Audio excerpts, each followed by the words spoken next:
ఆయన అదృశ్య దేవుని స్వరూపి అయి ఉన్నాడు. ఆయన ఎవరు? ఈ పాపక్షమాపణ ఇచ్చినవాడు, ఈ వెలుగు రాజ్యానికి అధిపతి అయిన ఈ క్రీస్తు ఎవరట? అదృశ్య దేవుని స్వరూపి. రెండవది, సర్వసృష్టికి ఆది సంభూతుడు ఆయనే.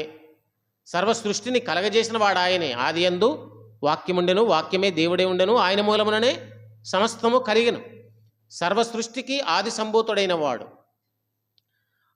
ఆకాశమందున్నవైనను, భూమి అందున్నవైనను, కనబడేటివైనను, కనబడనివైనను, సింహాసనములైనను, ప్రభుత్వాలైనను, అధికారులైనను, ప్రధానులైనను సర్వము ఆయన యందు సృజించబడెను. సర్వము ఆయన ద్వారా, ఆయనను బట్టి సృజించబడ్డవి, ఆయన కొరకు సృజించబడ్డవి. సమస్తము ఆయన వలనే ఉన్నవి. ఆయన అన్నిటికంటే ముందు ఉన్నాడు, అన్నిటికీ ఆధారభూతుడు ఆయనే. ఇంకా ఎవరాయన? సంగమునకు శిరస్సు. నీకు రక్షకుడు, సంగమునకు శిరస్సు, సర్వసృష్టికి